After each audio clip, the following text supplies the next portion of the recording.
পরিচয় আল্লাহ যেটা দিচ্ছেন সেটা বলার জন্য আল্লাহ আমাকে তৌফিক দান করুন, আমিন। আমরা একটা পাইলাম কি, যে তারা বিনয়ী হবেন। বলেন মুমিনের বৈশিষ্ট্য কি হবে? আচ্ছা, বিনয়ীটা কেমন? বলে জীবনের প্রতিটা ক্ষেত্রে এটা লাগে। আর বিনয় এমন, যদি আপনি বিনয়ী হন, যেটা মানুষ চায়, নবীজি বলছেন এটা আল্লাহ তাকে অটোমেটিকলি দান করেন। সুবহানাল্লাহ।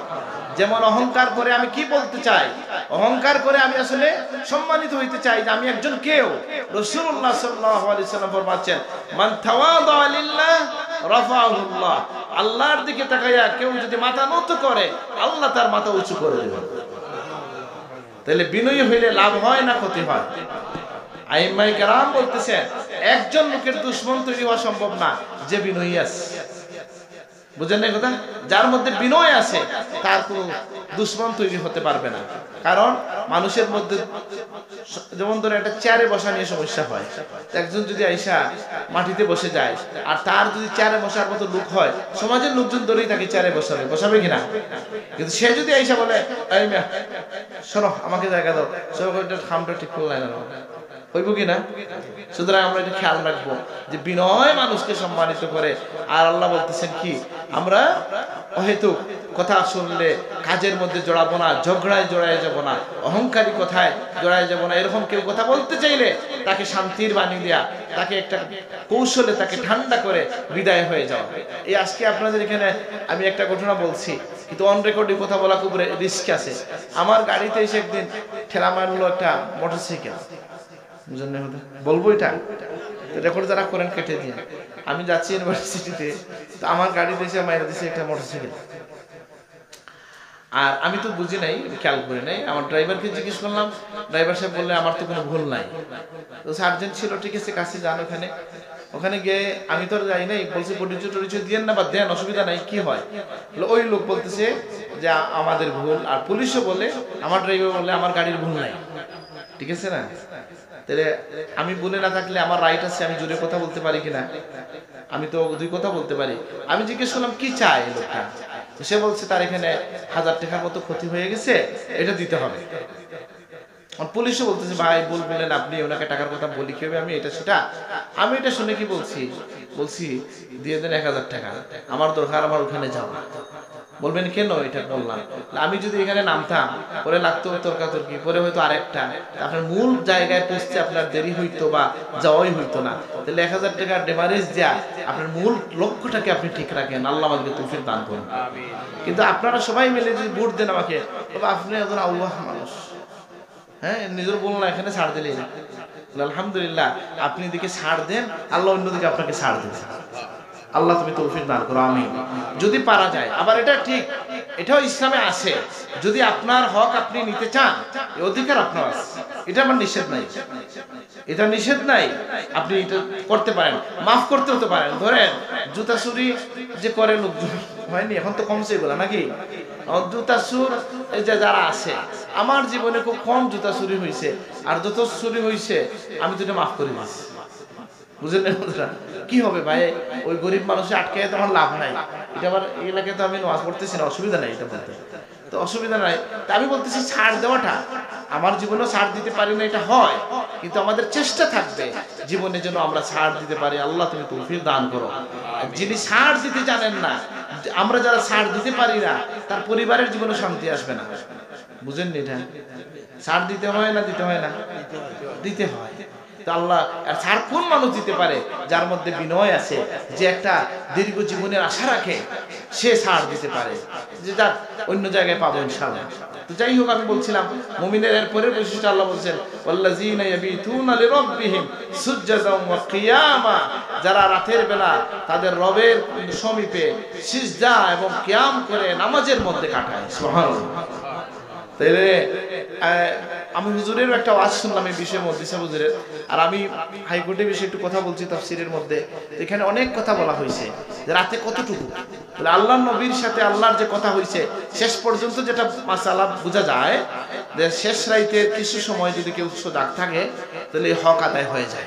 আবার রাতের বেলা যে কিছু সময় ঘুমাবেন, এটাও সুন্নাত। ওয়াজাআলনাল লাইলা লিবাসা, রাতে প্রথম দিকে কিছু ঘুমাবেন। এইজন্য কিয়ামুল লাইল বলা হয় যেটা ঘুমাবার আগে পড়া হয়, আর তাহাজ্জুদ বলা হয় কিছু সময় ঘুমাইয়া যেটা পড়া হয়। আল্লাহর হাবিবকে আল্লাহ বলতেছেন কি যে ইন্নাল্লাকা ফিন নাহারি সাবহান তাওয়িলা, ইয়া রাসূলুল্লাহ আপনি পূর্ণ রাত, বেশিরভাগ অংশ রাত, অর্ধেক রাত, তার চেয়ে কম রাত। কুমিল লাইলা ইল্লা কালিলা নিসফাহু আও ইনকুস মিনহু কালিলা আও জিদ আলাইহি ওয়া রাত্তিলিল কুরআনা তারতিলা। সুবহানাল্লাহ।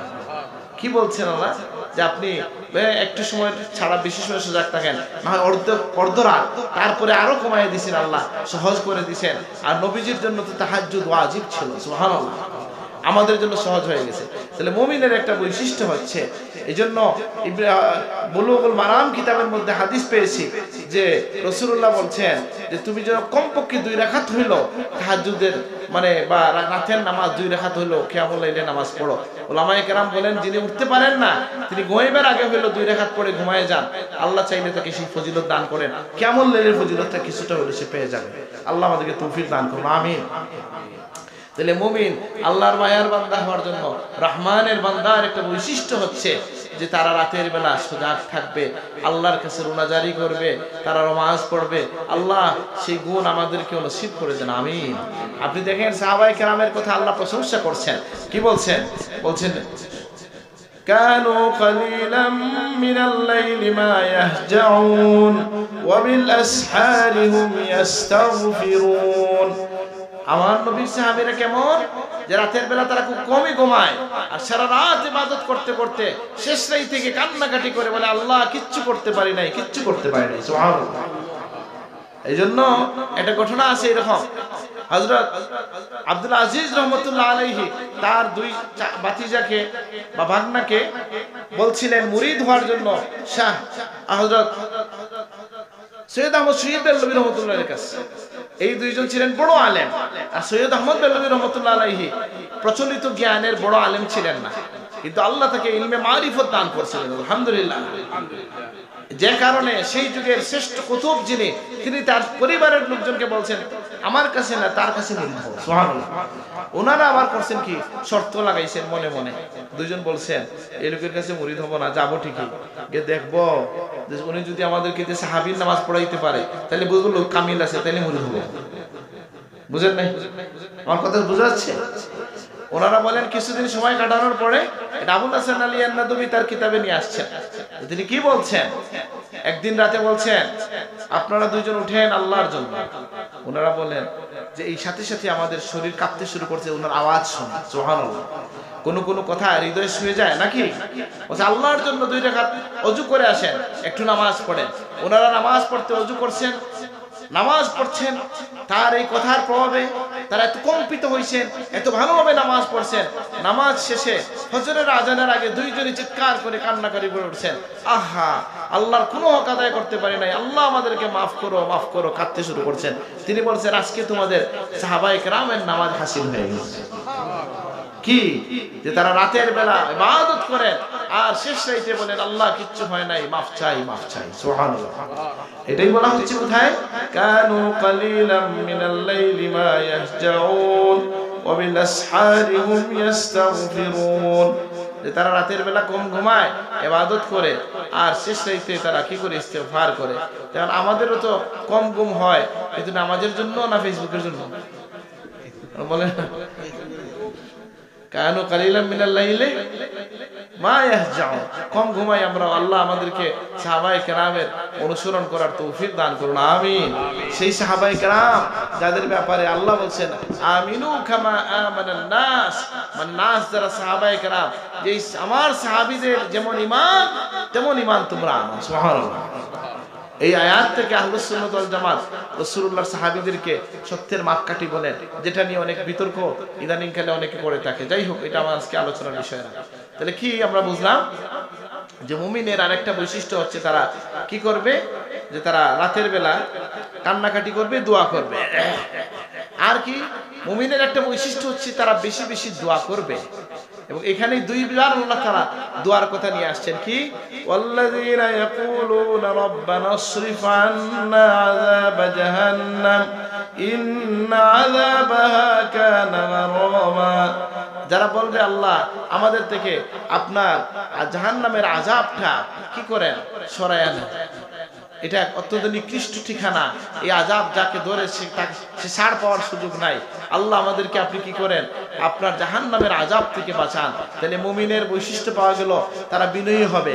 মুমিনের বৈশিষ্ট্য হচ্ছে যে তারা জাহেলের সাথে সুন্দরভাবে আচরণ করবে। মুমিনের বৈশিষ্ট্য হলো যে তারা শেষ রাতে তাহাজ্জুদ পড়বে, কান্নাকাটি করবে। আর একটা বৈশিষ্ট্য পাওয়া গেল, তারা জাহান্নাম থেকে পানা চাইবে, দোয়া করবে। বেশি বেশি দোয়া করাও মুমিনের বৈশিষ্ট্য। সুবহানাল্লাহ। বৈশিষ্ট্যকে যে মানুষ আল্লাহর কাছে হাত তুলতে পারে, যারা রাখবেন তার জীবন সফল, সে অবশ্যই তার জীবনে সফল হবে। কি হবে? যে আল্লাহর কাছে যা চাওয়া যায় তাই তো পাওয়া যায়। সুবহানাল্লাহ। এটা অনেক জায়গায় বলছি আর বলতে চাই না। দোয়া কবুলের পদ্ধতি কি বলে তিনটা। একটা হচ্ছে আল্লাহ সাথে সাথে দেন, আর নয় সময় মতো দেন, অথবা আল্লাহ আখিরাতে বান্দা যখন আটকে যায় সেই সময় এই দোয়াকে আমলনামার মধ্যে ইবাদত হিসেবে দিয়া, কারণ দোয়া হুয়াল ইবাদত, দোয়া নিজেই একটা ইবাদত। এই কারণে তার আমলনামার পাল্লাকে ভারী বানাই আল্লাহ তাকে জান্নাতে দিয়ে দেন। আল্লাহ আমাদেরকে তৌফিক দান করুন, আল্লাহর কাছে যেন আমরা হাত তুলতে পারি। আমিন। একই কথা তো বারবার মনে পড়ে, কোথাও বলছি, আমার ছাত্রদেরকে বলছি, আমার কাছাকাছি ইউনিভার্সিটির কাছাকাছি একটা সাইকোথেরাপি সেন্টার আছে। সাইকোথেরাপি কি আমি বুঝি না আসলে খুব একটা। ওইটা আমাদের খুব আমার ডিপার্টমেন্টের কাছেই অনেক লোকজন আসে। আমার সাথে একদিন একটা ছেলে আসছে দেখা করা, বললো যে আমি আপনার কাছে আসছি, আমার বাড়ি আপনাদের এই সমস্ত এলাকায় কোথাও, নামটা আর মনে নাই, আমি চিনিও না তাকে। সে বলছে আমি আসছি সাইকোথেরাপি সেন্টারে, কয়েকদিন থেকে আসা যাওয়া করতেছি, আর আপনি যেখানে আসেন এটা জানি জন্য খুঁজে আপনার কাছেও আসছি। কি বিষয়? বলে আমার মধ্যে হতাশা কাজ করে, আর কি বলে জীবনের কোনো অর্থ খুঁজে পাই না, এই জন্য আমি আত্মহত্যার চিন্তা করতেছি। এই জন্য আমার পরিবার তাকে কি করছে, আমাদেরকে